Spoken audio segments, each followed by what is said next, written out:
You know what's stopping you from being unstoppable. It's not your circumstances, not your past, not your lack of resources. It's you. It's the weak feelings, the doubts, the fears you let control your mind. Every time you hesitate, every time you second guess yourself, every time you let fear hold you back, you're reinforcing weakness. But listen to me, weakness is not who you are. Weakness is a habit. It's something you've trained yourself to accept. And just like any habit, it can be broken. Today we are killing it. Right here, right now, we are putting an end to hesitation, fear, self-doubt, and every excuse that's been holding you back. Because emotions are habits. You don't wait to feel strong, you train yourself for strength. Weak feelings are lies. Don't believe them. Most people go through life letting their emotions dictate their decisions. They wake up feeling tired, so they drag through the day. They feel doubt creeping in, so they hesitate. They feel afraid, so they retreat. But here's the truth. Weak feelings are nothing more than lies. They are illusions that trick you into playing small, into staying safe, into avoiding the very things that would make you stronger. Think about it. How many times have you wanted to take action on something important, but then your feelings got in the way? Maybe you wanted to start that business, but fear of failure stopped you. Maybe you wanted to step into a leadership role, but insecurity made you question yourself. Maybe you wanted to push your body to new levels, but the discomfort of growth made you back down. In every single case, it wasn't reality that stopped you. It wasn't an external force. It was a feeling, a weak feeling that whispered, you can't do this. You're not ready. You might fail. And you believed it. But here's the thing. Feelings are not facts. Feelings are simply signals. And most of the time, they are based on old wiring that no longer serves you. Your brain is designed for survival, not success. It wants to keep you safe, comfortable, and away from anything that feels uncertain. That's why it sends out feelings of doubt, hesitation, and fear. But just because you feel something doesn't mean it's real. The feeling of fear doesn't mean danger is present. The feeling of doubt doesn't mean you're incapable. The feeling of weakness doesn't mean you lack strength. It just means your mind is trying to keep you in the familiar, even if the familiar is keeping you stuck. You have to stop listening to the voice of weakness. You have to stop letting emotions dictate your actions. Success, power, and transformation don't come from how you feel.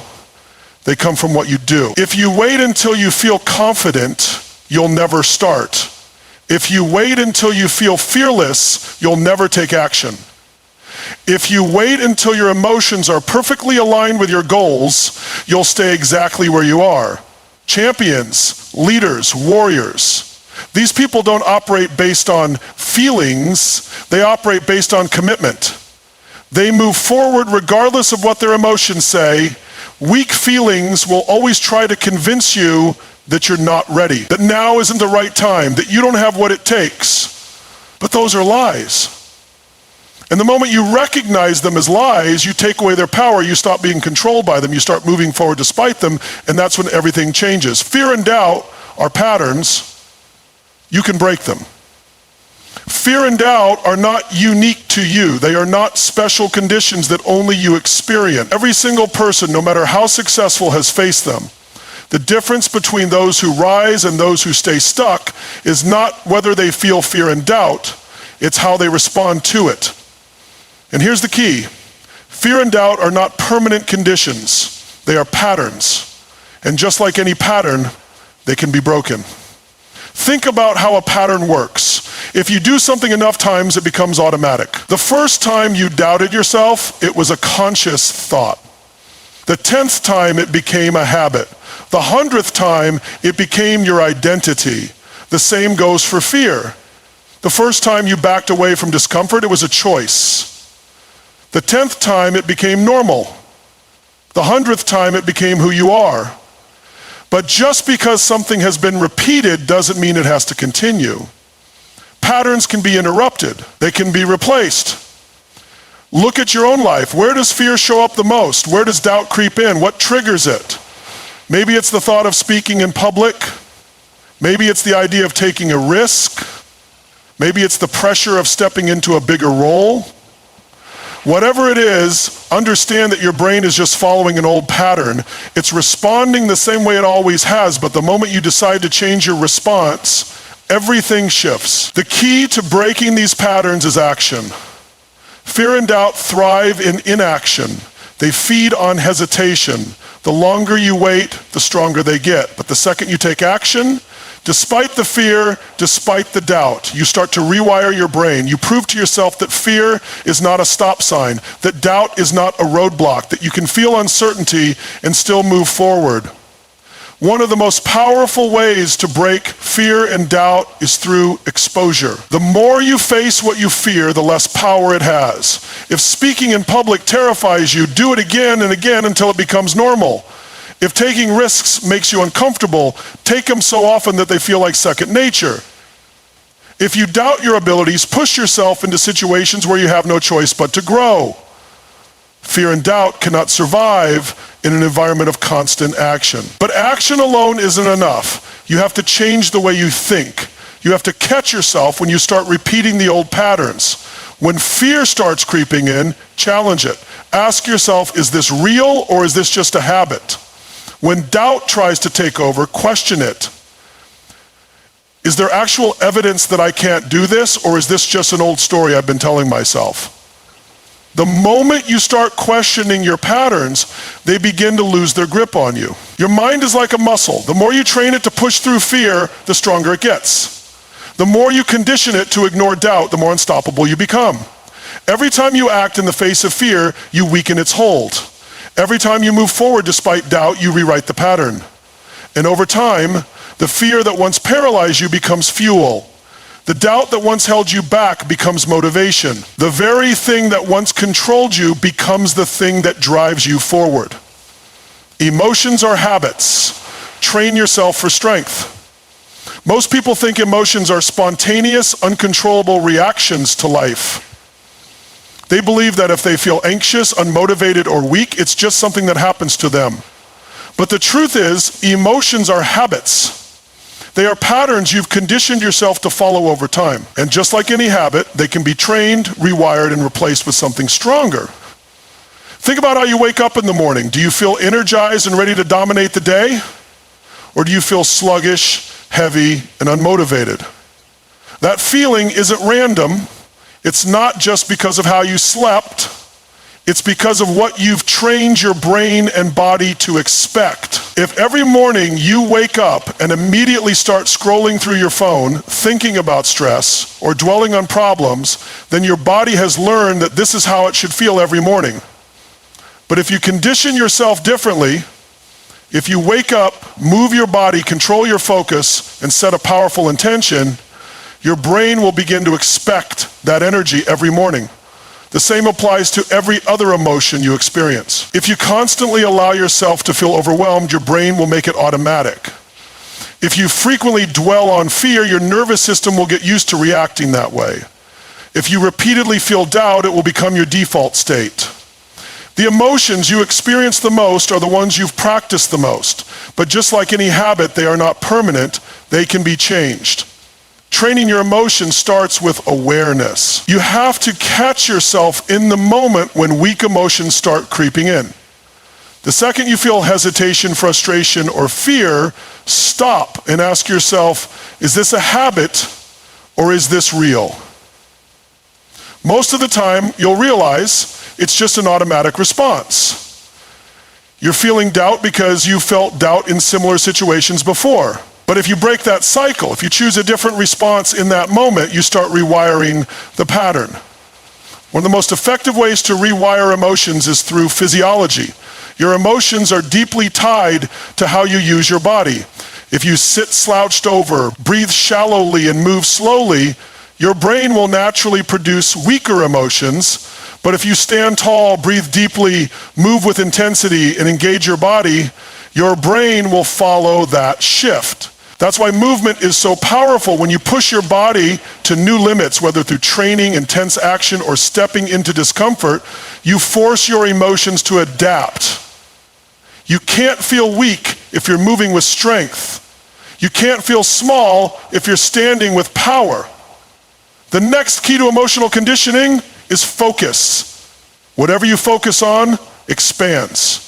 If you constantly focus on what's missing, what's wrong, or what's difficult, your emotions will reflect that. But if you shift your focus to what's possible, what's working, and what you're capable of, your emotions will follow. This is not some vague concept, it's a trained discipline. When you wake up in the morning, do you focus on your problems or do you focus on your vision? When you face a challenge, do you focus on the struggle or do you focus on the opportunity? That split-second decision determines the emotional state you live in. The final step is language. The words you use, both out loud and in your mind, shape your emotional reality. If you constantly say, I'm exhausted, I'm overwhelmed, or this is too hard, your brain will create emotions to match those words. But if you shift your language, if you start saying, I am powerful, I've got this is just another level to conquer, your emotions will follow. Words are commands to your nervous system. If you want to train yourself for strength, start speaking the language of strength. Decide right now to kill weak thoughts. Your mind is a battlefield. Every day you are at war with thoughts that try to pull you down, keep you small, and hold you back. Weak thoughts don't show up as loud, obvious statements. They creep in subtly. They whisper things like, maybe I should wait, I don't know if I'm ready, what if I fail? And most people don't even question them. They accept those thoughts as truth and live their entire lives held back by invisible chains. But the truth is, weak thoughts are nothing more than mental habits, and just like any habit, they can be destroyed if you decide to kill them. The first step to killing weak thoughts is recognizing them. Most people don't even realize how much negativity runs through their minds daily. They've become so used to doubting themselves, overanalyzing and hesitating that it feels normal. But if you start paying attention, if you start listening to your own mind, you'll see how often weak thoughts try to take control. And the second you recognize them, you have to attack them. You can't negotiate with weak thoughts. You can't entertain them, analyze them, or let them sit in your mind. You have to shut them down immediately. The moment doubt creeps in, replace it with certainty. The moment fear starts speaking, silence it with action. The moment hesitation tries to hold you back, force yourself forward. Weak thoughts can only survive if you feed them. The longer you dwell on them, the stronger they get. But if you kill them the second they appear, they lose all their power. One of the most powerful ways to kill weak thoughts is by flooding your mind with something stronger. If you let your mind run on autopilot, it will default to the thoughts you've practiced the most. But if you take control, if you consciously fill your mind with powerful beliefs, unshakable confidence, and relentless focus, you leave no room for weakness. That's why what you feed your mind daily is critical. If you constantly consume negativity, weak thoughts will thrive. But if you flood your mind with strength, discipline, and possibility, weak thoughts will suffocate. Your environment plays a massive role in this. If you surround yourself with people who reinforce weak thinking, it will be nearly impossible to break free. If everyone around you is constantly doubting, complaining, or hesitating, their energy will infect your mind. But if you place yourself in an environment of strength, if you surround yourself with people who think bigger, push harder, and refuse to settle, your mind will rise to that level. Energy is contagious. If you want to kill weak thoughts, put yourself in a space where only powerful thoughts are allowed to exist. Another key strategy is self-command. Most people allow their thoughts to control them instead of controlling their thoughts. They assume that whatever pops into their mind is real, but the truth is, your thoughts are nothing more than mental habits. And just like any habit, they can be changed if you take control. When a weak thought appears, don't just sit there and let it run wild. Shut it down. Override it with a command. Tell yourself, no, that is not my thought. That is not my reality. The more you do this, the more your mind learns to obey you instead of the other way around. The final step is action. You can't think your way out of weak thoughts. You have to act your way out. When your mind tells you to wait, move forward. When your mind tells you to hold back, go all in. When your mind tells you that you're not ready, prove it wrong by taking action. Weak thoughts only survive in hesitation. The second you act, they die. Your mind is a tool. It will serve whatever master you allow. If you let weakness take control, it will lead you to a life of hesitation, regret, and missed potential. But if you decide right now to take control, to kill weak thoughts the moment they appear, to refuse to be held back for one more second, then you will step into a level of power most people never even experience. Take massive action. Don't wait for motivation. Most people wait for the perfect moment, the right feeling, the spark of motivation before they take action. They sit around hoping for inspiration to strike, but that's not how results are created. Action is what produces motivation, not the other way around. If you rely on feelings to determine when you move, you'll stay stuck. The most successful people in the world don't feel like taking action all the time, but they do it anyway. They understand that momentum is built through movement.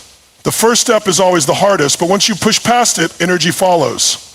You can't afford to sit around hoping to feel ready. Readiness is a myth. The moment you take action, your brain shifts, your emotions follow, and motivation kicks in. The more you act, the more confident you become. The longer you wait, the weaker you feel.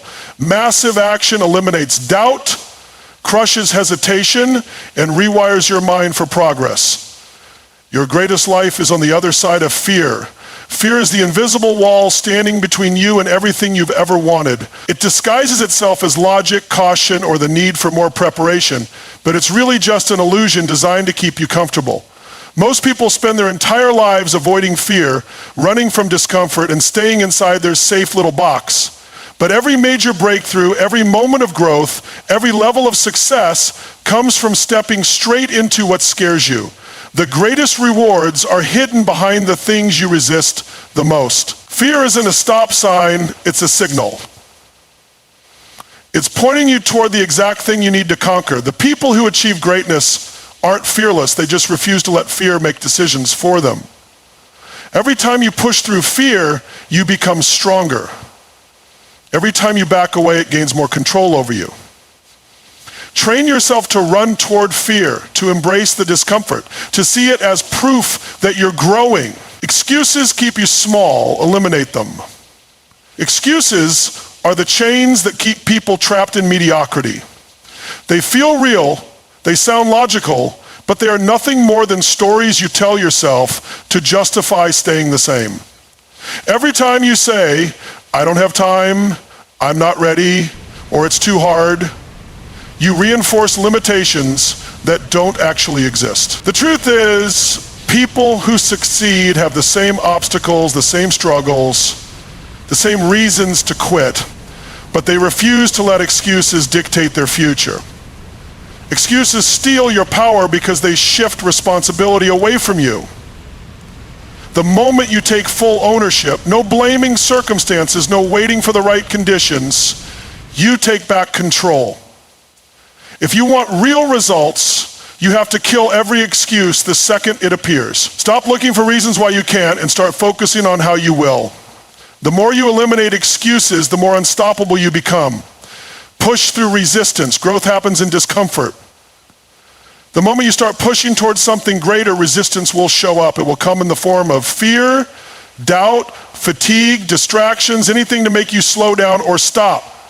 Most people see resistance as a sign to back off, but in reality, it's proof that you're on the right path. Growth only happens when you push past your current limits. If it's comfortable, you're not growing. If it's easy, you're not getting stronger. The most powerful breakthroughs happen when you feel like quitting but decide to keep going anyway. Resistance isn't there to stop you, it's there to test you, to see if you're serious about leveling up. Every time you push through it, you expand your capacity, build resilience, and prove to yourself that you're capable of more than you thought. The more you embrace discomfort, the faster you grow. Train yourself to seek resistance, to lean into the struggle, to welcome the challenge, because that's where transformation happens. You are stronger than you think. Prove it daily. Most people have no idea how powerful they really are. They live based on past experiences, past failures, and past limitations, assuming that's all they're capable of. But the truth is, you have barely scratched the surface of your potential. Your mind will always try to convince you to stop before you reach your true limits. It will tell you that you're too tired, too weak, not ready. But that's a lie. You are stronger than you think, and the only way to prove it is through action. Every day you have a choice to accept the limits your mind gives you or to push past them. Strength isn't something you wait for, it's something you build. The more you challenge yourself, the more you realize what you're truly capable of. Growth happens when you demand more from yourself, when you refuse to settle, when you push one step further than you thought possible. Own your power. No more waiting, no more hesitation. Too many people go through life waiting for the right time, the right opportunity, the right level of confidence before they take action. But waiting is a trap. The more you hesitate, the more power you give away. No one is coming to save you. No one is going to hand you success. You have to claim it. The second you decide to take control, everything shifts. Owning your power means no more excuses, no more doubts, no more playing small. It means stepping up even when you're unsure, taking action even when you're afraid, moving forward even when it's uncomfortable. The people who create real change in their lives are the ones who stop waiting and start doing. The moment you take full responsibility for where you are and where you're going, you take back control. You already have everything you need. You just have to stop hesitating and start owning it. No more waiting. No more excuses. No more weakness. You have everything you need right now to step into the strongest version of yourself. The only thing standing in your way is the old story you've been telling yourself. It's time to rewrite it. Own your power, kill the weak thoughts, push through resistance, and take massive action. Because the life you want is waiting, but only if you're willing to step up and claim it. This is your moment. This is your time. Now go make it happen. And if you're ready for more, stay locked in right here on Tony Robbins. Let's go.